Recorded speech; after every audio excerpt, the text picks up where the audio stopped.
The poet Rumi said, "Your task is not to seek for love, but merely to seek and find all the places within yourself that you have built against it." And that is one of my favorite quotes by Rumi because it is so exactly what my whole has been about and still is for sure. And it is what I talk about so much on my little YouTubes here. I cannot even tell you how important and how powerful it is to learn true self-love. Like when Rumi says, seek and find the places within yourself that you have built against love. One of the major ones is how we do not love ourselves.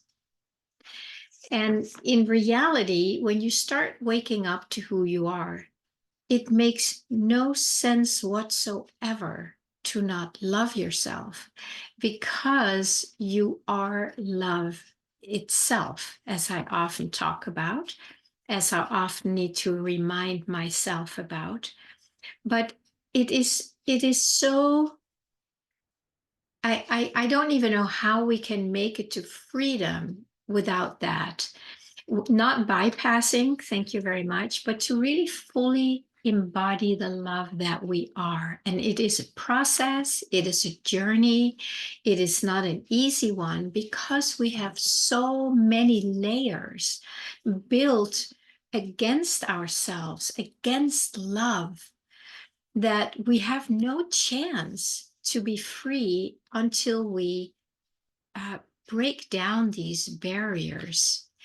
And what are these barriers made of? Well, the first one obviously is that we are not including ourselves, our little false identity, nevertheless, but we are not including who we think we are.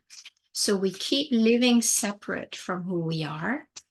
And then we're trying to find what we're looking for out here, and it will never work. Now, why are we trying to do that out here? It's because we don't know who we are yet. We do not trust who and what we are. We don't feel safe in the not knowing. So obviously, and there's nothing wrong with that, but obviously we go outside and try to build a world outside of who we are, disconnected from the place inside where true love, true fulfillment, true abundance, true safety for sure, that is innate in our true nature, in who we really are. But it does not do us any good if it's not realized. Even, a little bit of realization will definitely make a big difference.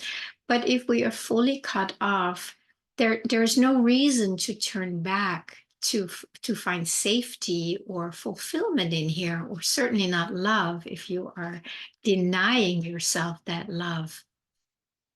So these barriers that we have built against love, they need to be met. They need to be met full on to find out if it's actually true, or what is it about them that makes them sound so believable. And these barriers, it's not just a mental belief. It's so much more. It is wired into our nervous system, into our emotions, into our physical body. So it's not just like, oh, I'm going to trust love now, or I'm going to relax and know that I'm safe and that my fulfillment will just come to me. It doesn't work that way because it's mental, and then we do the bypass. And then the whole body that is just kind of left behind, but it's still completely identified in that separate sense of self.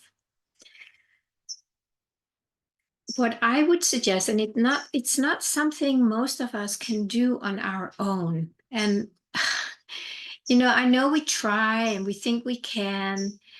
I have learned over the years that I reach out when I feel stuck in something that I can't do myself.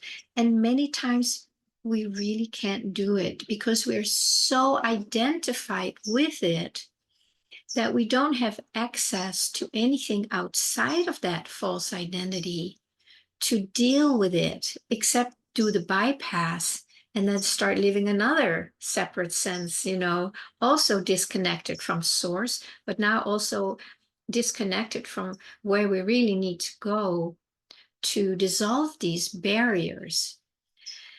So the hard work, if I can call it that way, I don't mean it as a negative thing, but I mean it as there needs to be some skills, practice, resolve that we really want to go to the core of who we are to find out what the truth is. So when we have these barriers, and you can just maybe ask yourself right now, what do you do when you run into something you just don't know how to deal with? It could be a deep emotional pain, a strong contraction in your belly or in your chest, a powerful belief that you're unlovable. You see, these are so hardwired inside of us, in our bodies and our nervous system. They feel more true than anything anybody could ever convince you of. So that says a lot. But here's the thing, we're not trying to convince you of it, that it's not true, because that doesn't work. That's all mental.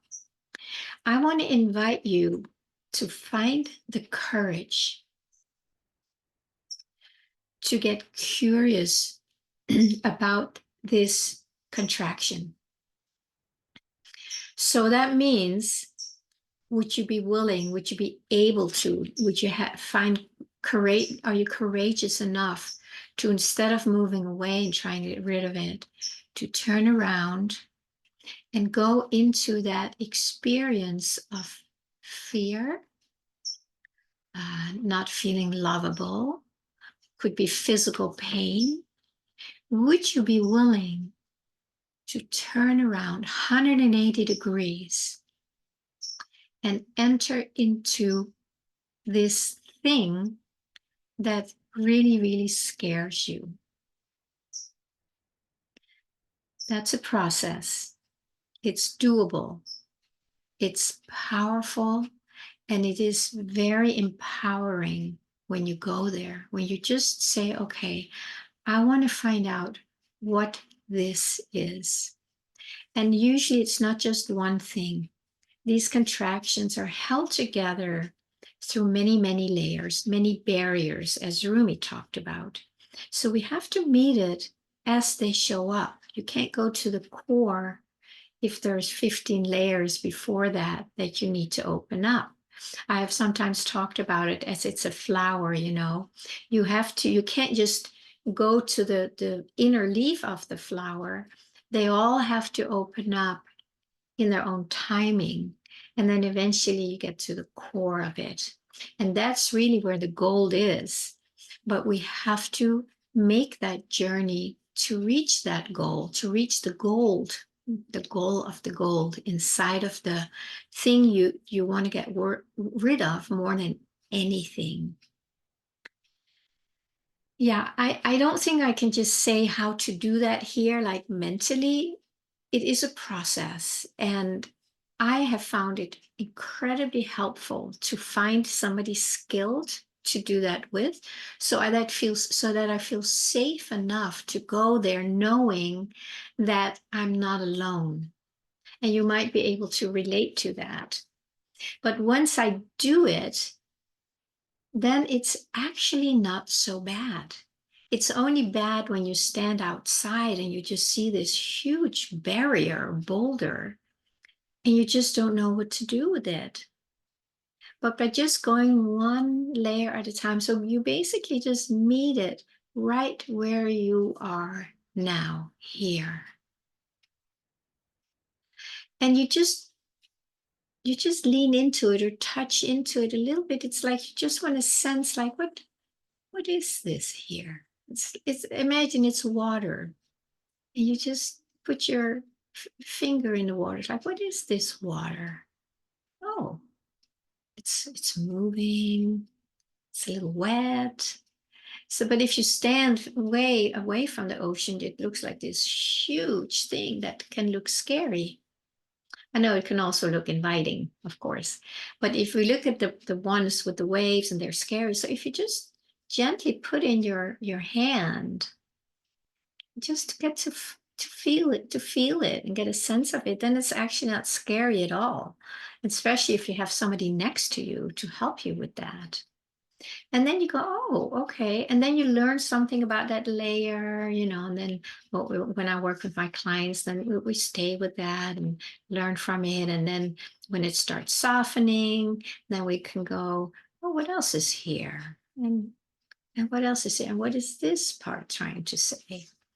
So this is a way where we start entering into this, what seems a very, very, very scary place. And we find out that if I just do one little piece at a time, it is actually not so scary. And it is really nice when you're not alone with that.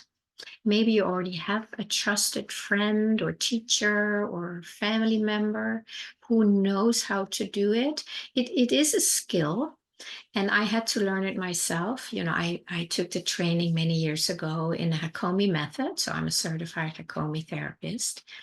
And that helped me probably more than anything to be able to be present with emotions and beliefs, physical sensations that were very, very challenging. And if I run into some, which I still do, I reach out. I just reach out. I try it myself, and many times I'm able to, because I have that skill. It's like built into my nervous system. But if I can't, you can be sure I'm going to reach out to find help by somebody I know will be helpful with exactly this issue here. So once that starts softening, and then also much more important is like when you start loving yourself for being exactly who you are in this moment, imperfect, scared, angry, whatever it is, then you can go, oh yeah, you can be here too. Yeah, you can be here too.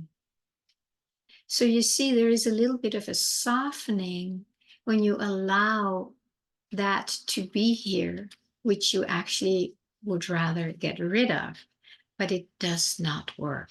It really doesn't work. But when you just say, okay, I see you, you can be here, but that does not mean that you want to engage in it. And that's, I think, it's a very important distinction.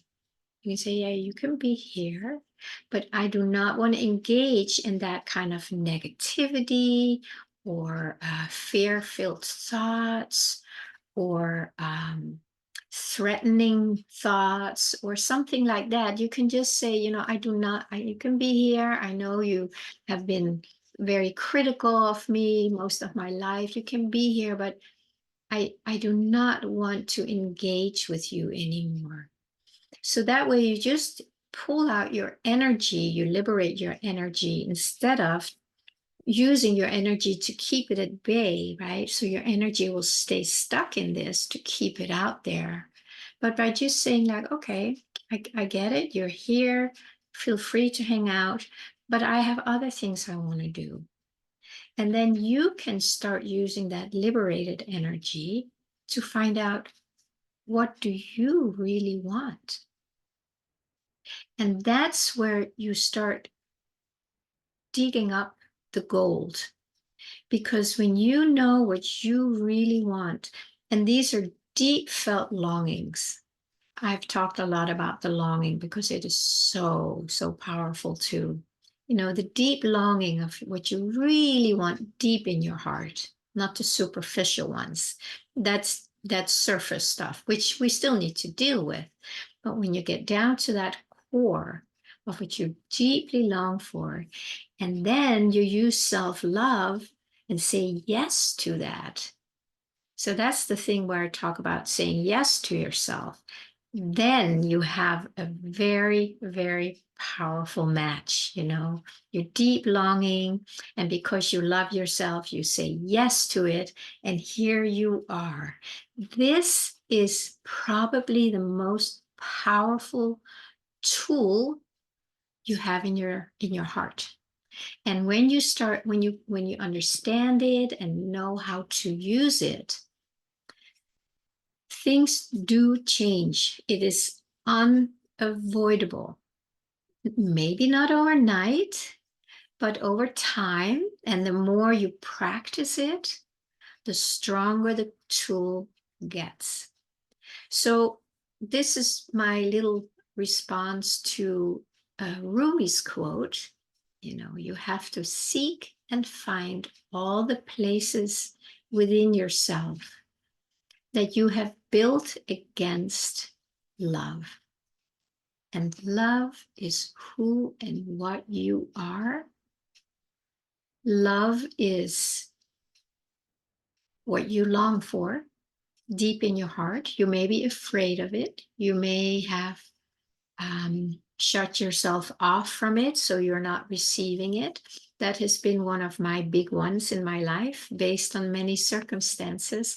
So that's been part of my learning, to really feel safe enough to receive it again. And then eventually, when that resistance to love, in whatever way it shows up, when that starts to soften, then we naturally are open to letting it flow through us. It's not even so much receiving it, because it's who we are, and it flows and it flows and it flows. Now, if we do this, you know, then it just flows around us, but it still flows, right? But when we do this, yes, then it floods us too. And that is what I would like to offer today, and as a response to Rumi, and as a wonderful way to start softening the barriers and the walls that we have built against love.